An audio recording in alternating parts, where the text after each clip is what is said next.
Hello, spring football fans. Let's get into it. Let's talk about our players of the week for the final week of week 10 of season 2 of the UFL. Special teams player of the week was Xavier Malone, the wide receiver of the Michigan Panthers.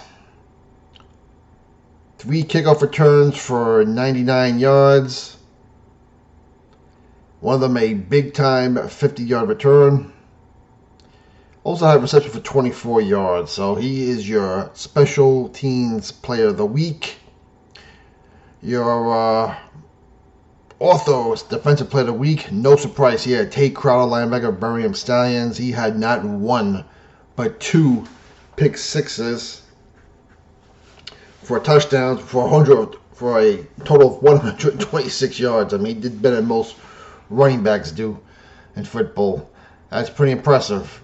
Getting 1 for defensive play is a big game, but 2 in the same game, that is something. Most people don't even get that in an entire career, so good job by Tate Crowder.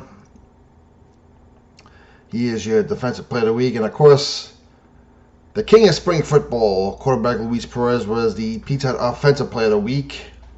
26 of 32, 283 yards, and a rushing touchdown. So those are your players of the week for week 10 of the UFL. Now let's get into the nitty gritty. Let's get into the stuff we've been waiting for a couple of weeks and all year. It is playoff week in the UFL. We'll start with the first conference championship, the United States Football League Conference Championship between the 2 seed Michigan Panthers and the 1 seed, the Birmingham Stallions, who are going for a 4-peat. This is the second year in a row they have met in the conference championship game. Michigan is 0 for 7 since the rebirth of the USFL. A lot of these games have been close. The 2 matches this year have been close. And this is also going to be a close game. Giddy Up Nation, Birmingham is coming in red hot. They had their first 5 weeks were pretty shaky this year. But the second half, they've been good. They've been getting hot at the right time, and I'm telling you what, Skip Holtz should be coach of the year. To play not 1, not 2, but 5 quarterbacks and still be the number 1 seed and get a home playoff game and a chance for a 4-peat, this man has to be coach of the year.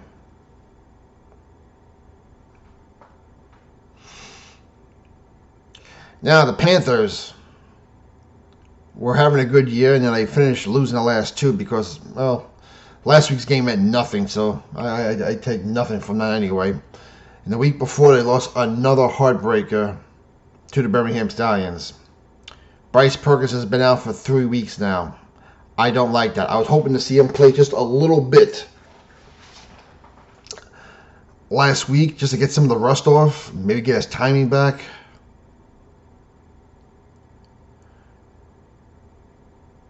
I'm going with the Stallions this game.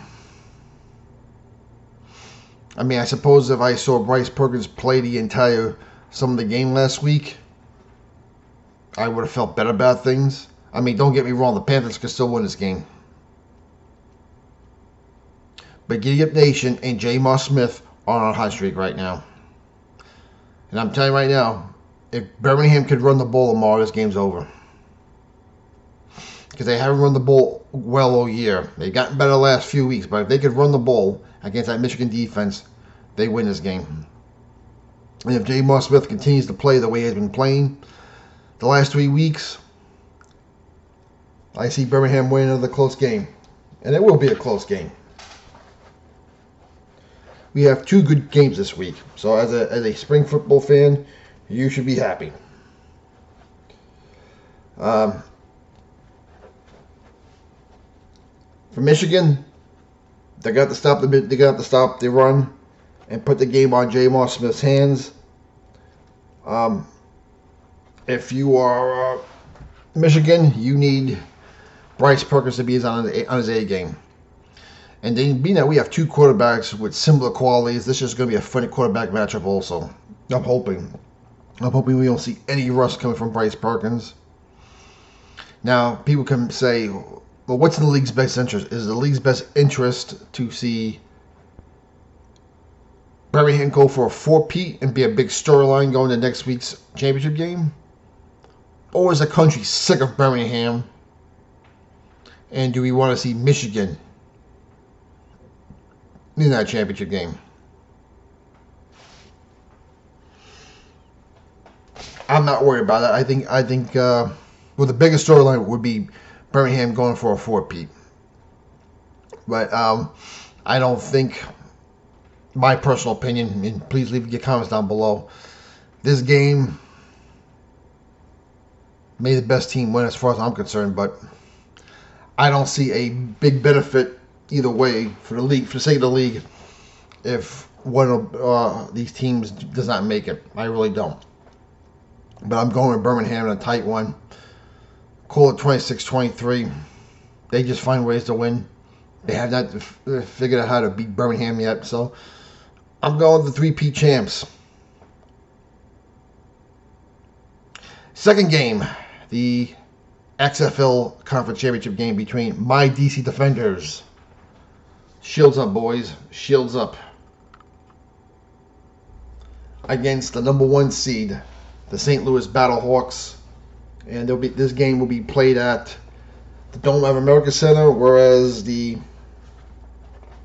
first game will be played at Protective Stadium in Birmingham. First game of the USFL Conference will be at 3 o'clock on the ABC network, I think. I'm pretty sure it's the ABC network. And the second game would be on Fox for the XFL Conference Championship game. Now, not for nothing, I think it would have made more sense to put the USFL Conference Championship in the evening, where the temperature may not be so brutal. In fact, I probably should check the weather report for Birmingham for tomorrow anyway at 3 p.m. But I think it would have made more sense. I think they're expecting thunderstorms. I just don't know what time. But I don't get that whatsoever. But hey, it is what it is. As for the second game between my Defenders and the Battlehawks, these teams are split the season series. Each team winning on the opposing team's field. Of course, these two teams played last week in DC in a game that meant nothing thanks to the scheduling of the XFL. I ain't gonna let that go. But the game's at the Dome of America Center. They have the number 1 seed. Now, for the sake of the league, I'm gonna admit this. I said this last year. I'm gonna say it again this year. Because the championship game's in St. Louis, I think for the sake of the league, in the interest, it's better that the Battlehawks win this game. As a Defenders fan, I hate that because I still haven't gotten over the loss 2 years ago to the Renegades. But I was there for St. Louis last year at the American Center. And St. Louis not being that game really hurt that game. I mean, I was in St. Louis for about 4 days with my daughter, and I stayed at a hotel literally 2 blocks away, and you could not get the feeling that there was an XFL championship game in St. Louis until game day, when you got on about 2 blocks away from the stadium only. The XFL did have their little pregame party outside, some fun, some games, some DJs, but there was no juice in that city whatsoever for that game. And inside the Dome, I mean, we had fans from all over the country come and see that game, which is a good thing. But the game had no juice. There was no energy inside. There was more juice the year before when San Antonio hosted the Spring Football Championship. I'm sorry. I got to call it as I see it. I think if the Battlehawks win this game, the championship will be something. If the DC Defenders get there, I think we may have the same type of atmosphere we did last year, unless the game is real good, which I believe we're getting a good game this year. I don't think Birmingham's going to blow out either one of these teams. I mean, they already lost to both these teams. And Michigan has split. They beat DC and they lost to St. Louis. So this is going to be a better game than it was last year.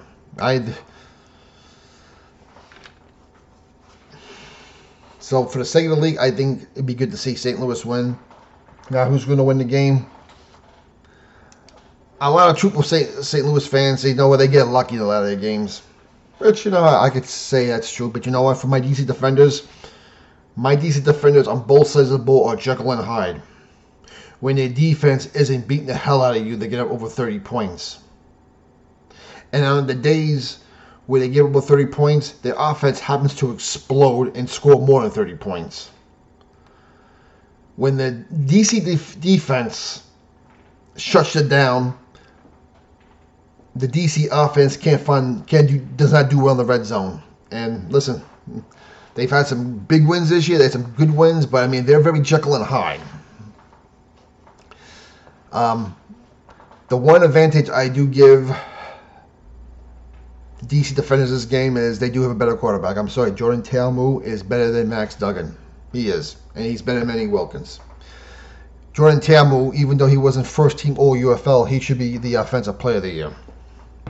He's played all 10 games, and he's done well. He's the face of that franchise right now, and he's been one of the faces of the XFL in the XFL conference. If DC can run the ball tomorrow, they're going to need to run the ball tomorrow. Whenever they've run the ball well against St. Louis, they win those games against the Battlehawks. When they don't run well, they generally lose. This is going to be a good game. This is going to be a shootout. This is a major rivalry. I think that the best rivalries in the XFL revolve around Arlington, DC, and St. Louis, those three teams, because they've been playing each other since 2020. So there's a big establishment of rivalries there. And you know what? I'll be rooting for my Defenders hard. But I don't like the way they finished the end of the season. I don't like their Jekyll Hyde approach. I'm going to take the Battlehawks this game. This will be a fun game. This won't be the 12-6 slop we saw last week in the rain. It's going to be indoors. DC has done well at St. Louis. They've pretty much dominated the Battlehawks in these games at the Dome. But I like the way St. Louis finished the year better. So I'm taking the Battlehawks to win. I'm going to say something like 22-17. So I'm predicting a Birmingham-St. Louis championship game. We'll see what happens. Defenders, don't let me down. I hope you win. But for the sake of the league, you're better off with the Battlehawks. Because we want a good atmosphere for the XFL championship on free TV. So that's my thoughts. What's your opinion? Like to know? Spring football fans, for the love of football, enjoy the conference games this weekend. We'll talk to you later.